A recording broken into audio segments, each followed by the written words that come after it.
The safe thing about playing video games is that normally when we are playing them, the villains in them obviously can't hurt us. So although we get scared, we jump, we freak out, those villains are not going to come and get us. They're not going to be right behind us because they're not real, right? Well, not true, because some of them actually are. Welcome back, my fellow gamers. It is me, Amanda. Today we're going to be counting down the top 10 scary video game characters that are actually real. So buckle up your boots, because we're about to hop into it. Here we go. Number 10, Lady Dimitrescu. This one sends shivers down my spine. Did you know that Lady Dimitrescu was once real? Well, not the character herself, but she was based on real people or real portrayals of real characters, or real portrayals of characters. One of the main inspirations for the character that devs shared, and that I think makes a lot of sense just based on how much everyone loves Lady Dimitrescu, is Morticia Addams, specifically Angelica Houston's portrayal of that character. However, Dimitrescu was also inspired by a famously horrifying figure from history, Elizabeth Bathory. Bathory has often been turned into a vampire in stories that depict her and use her likeness. Namely, I remember this being done in the DVD version of the board game Atmosphere, if anyone remembers that, where she's actually one of the playable characters and is, you guessed it, a vampire. Historically, Bathory was known for being a 16th century Hungarian noblewoman who, according to legend, murdered hundreds of young women with the help of her servants. Well, not just according to legend, also according to, what happened in legal proceedings against her. However, it's also been theorized that these accusations were actually levied against Bathory and her household to actually destroy her reputation and break her family's hold over the area, and may not actually be true. I mean, add in the fact that even when Bathory was convicted, she wasn't actually put to death or anything, she was basically kept under house arrest. Then again, other historians do seem to believe in the accusations based on supposedly hundreds of testimonies which stand as evidence. So yeah, she may have actually been a real life Lady Dimitrescu. Maybe minus the claws. Well, I don't know, she might have had claws. I don't know. And friends, before we move on to our next spot on this list, if you love what we do here at Top 10 Gaming and you want even more scary content from us, well guess what? We have it for you. We have many horror-based playlists, so you can either jump into something that's just general scary, or jump into some Five Nights at Freddy's stuff, because we got a lot of that too. Number 9, Mr. Mime. I don't know about you, but for me, seeing Mr. Mime in Detective Pikachu was terrifying. I mean, I always knew that mimes were kind of creepy, although I actually used to study mime myself. So wait, does that make me creepy? Am I creepy? Regardless of my creep levels, which have yet to be determined, I'll let you decide how creepy or not creepy I am. Mr. Mime does creep me out in this movie, and in general. I think his gloved hands are what really bother me. Why are his fingers so weirdly bulbous? What's happening with that? And why does he have little dots on his gloves? Something creepy in general about seeing most Pokemon brought to life, to be honest. Live action Pokemon. It's a weird thing. I feel like if you ran into a Pokemon in real life, for many of them, your instinct would actually be to turn tail and just run away. There's a few that are cute, but I would say most of them are horrifying. Number 8, Pac-Man. This one is pretty eerie, and it's not even really a horrifying creature in terms of gameplay and the role it plays in the game, but it's made horrifying instead by being brought to life. That's right, we're talking about Pac-Man from the game of the same name. Pac-Man is the name of the protagonist that you play as, where you try to eat all the dots and fruits in order to move on to the next level while avoiding getting killed by little ghosties, which obviously prevents you from moving on and uses up one of your lives until you either finish the game or you die trying. Eventually, pretty much everyone dies. I've never seen anyone anyways play all the way through Pac-Man, but as this is an arcade style game, it's less about making it really to the end and more about how high of a score you can get to before you do ultimately die. Well, someone decided to bring Pac-Man to life in the form of a sculpture in 2010, and it is terrifying to behold. I cannot unsee it. This someone is Jaime Marguerite, known by the username of Kalepusa online, and yeah, the realistic Pac-Man sculpture they created is just straight up nightmare fuel, I gotta say. Number 7, Ray, aka Feng Reixian. Well, Ray is the main protagonist of the game that you pretty much play as. She is definitely a horrific figure as well, so don't let her being a main protagonist fool you. Even just in the fact that she's basically the one you follow along with as you encounter various spooky things on your path. That in of itself is pretty scary. Ray is from the game Detention, an acclaimed indie horror game that came out first in 2017 from Red Candle Games. Detention in 2019 though got a movie adaptation that actually works really well in terms of it being very closely based on the narrative of the game and even kinda actual gameplay as well. Here, Ray was played by Jingle Wang,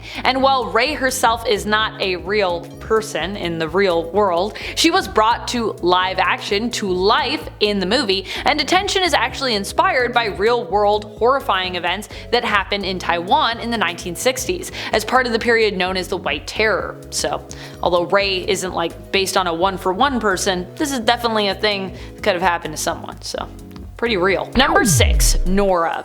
While we often call NORA in Atomic Heart a fridge, she's really more of like a vending machine in terms of the purpose that she serves in the game. Like in terms of, you know, how you interact with her. I don't know, every time I say like the purpose that she serves or interact with her, I'm just reminded of all of the interactions and I'm like, let's not talk about that. However, this hasn't stopped people from comparing NORA to fridges, even though, like I said, she is a little bit more of a vending machine in my opinion. Real fridges that exist in the real world. Some have even drawn comparisons between NORA and the Samsung Smart Fridge, which admittedly, to gaze upon, you know, it does make me think a little bit of NORA, I gotta say, I see the similarities. However, there are some things about the design that I feel would need to be tweaked, like its monitor placement for one, and obviously the smart fridge would have to have its personality completely revamped to come even anywhere close to the salacious attitude NORA exudes in the game. Although I don't know, I don't own a Samsung smart fridge, so maybe it already is kind of a little salacious. Also, does this fridge come in red? Because I feel like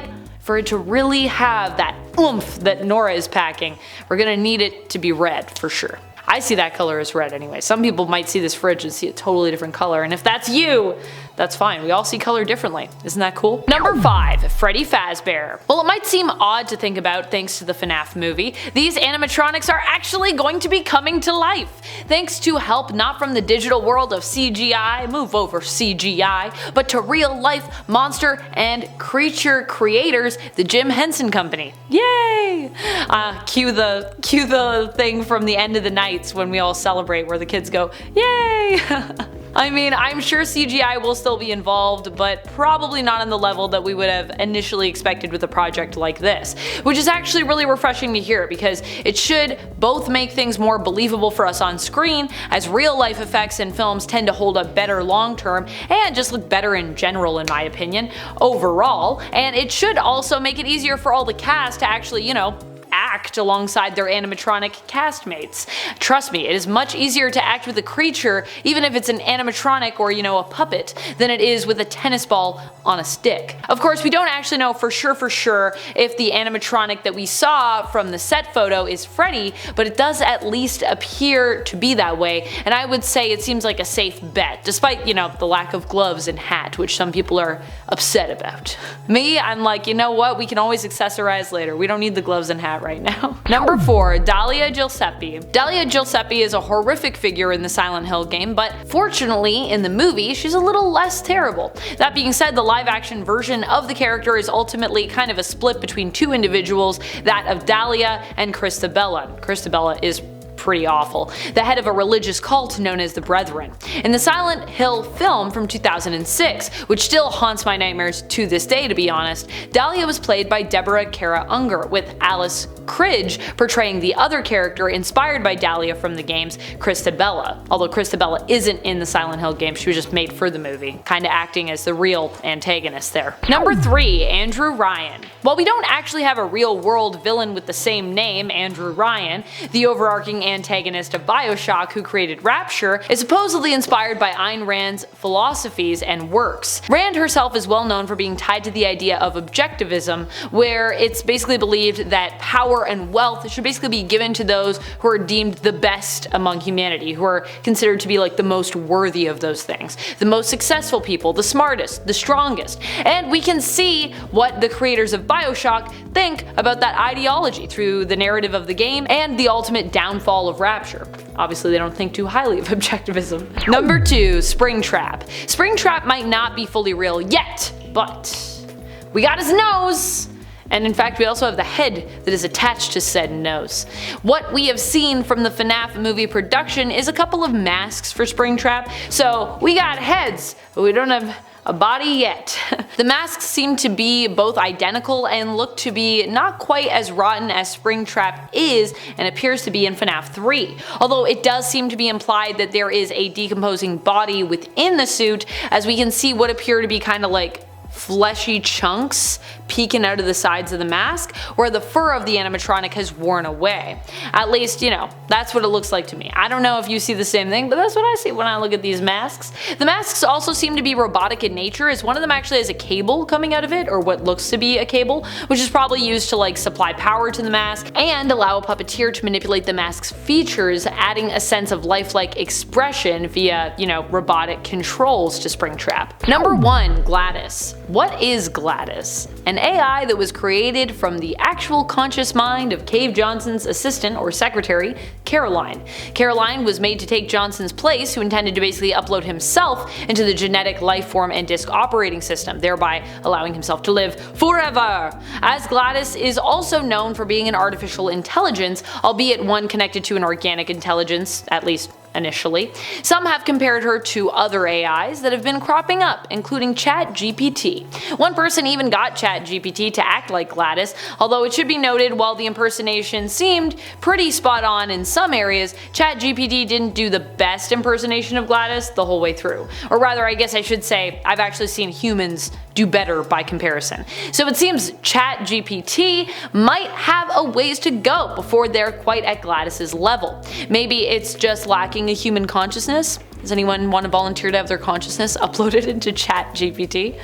I'm good. I think I'll just stick with human impersonations of the character. Alright friends, well thank you so much for watching. I hope you enjoyed this list. Let me know down below which characters from horror games you would love to see come to life and exist in the real world, or which ones you definitely would not like to see. I'll see you in the next video, but until then, keep on gaming on. Pew pew!